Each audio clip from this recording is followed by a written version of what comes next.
Ang ganda. Ganito yung ano ngayon. 129 yan. Solid. Mm. Ano to? Converse yan. Ano yan o yan? May katang Converse o. Converse. Ganda eh. Converse dun. Oh, ito yung mga sikat dati. Mga sikat dati yan eh. Ganda na. Old school. Oo. Napadaan nga pala kami dito sa Faisal Street.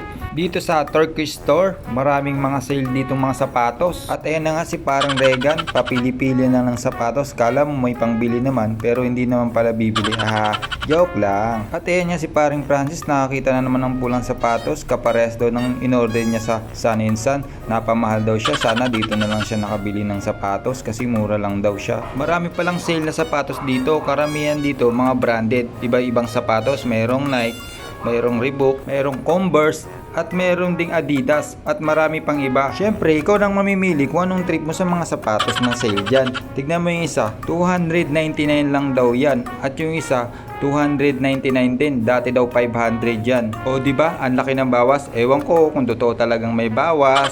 Pero syempre, alam nyo na, kung saan ang may sale, ando ng mga Pilipino. Pero itong Converse na to, trip ko to kasi 33 lang eh. Pero alam ko hindi ito urig.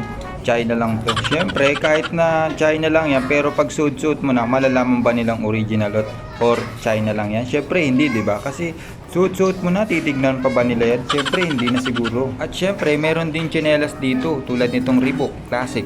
77 lang yan. At ito namang isa, 59 lang yan, di ba? Mura na, saan ka pa? At meron din Lacoste dito, 55 lang. Syempre, papahuli ba ang Lacoste? Maganda kaya yan, urig din yan. Trip ko nga, kaso sabi ko wala bang kulay black. At dito pala, kung ano yung mga naka-display, yun lang yung meron sila. Yan, tulad ng mga bands na yan. So yan lang yung makikita nyo. 99 pala yan. Pero okay na, di ba? Maganda.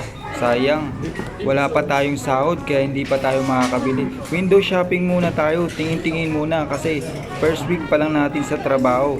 Alam nyo naman, nagsarado yung company natin. Pero sana yung napasukan natin ngayon tuloy-tuloy na para mabili na naman natin yung kung ano yung trip natin. Hindi lang yung puro window shopping lang tayo. Ang sakit na kaya sa mata at hindi lang sa mata, pati rin sa paa, ang sakit kalalakad. Siyempre, wala tayong pan-taxi kaya masakit man lakad.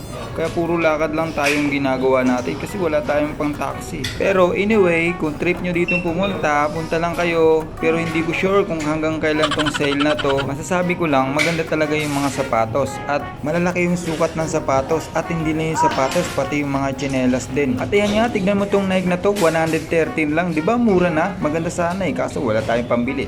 At ayan, tignan mo yan, magkano ba yan? 229 lang. Meron din pala tayong mga damit dito, nagkakahalaga lang ng 22. Ayan yung short na yan, 11 real lang yan, 'di ba? Ang mura na. Yang pantalon, 55 lang. Yun nga lang, hindi ko nga lang alam kung anong tatak niyan.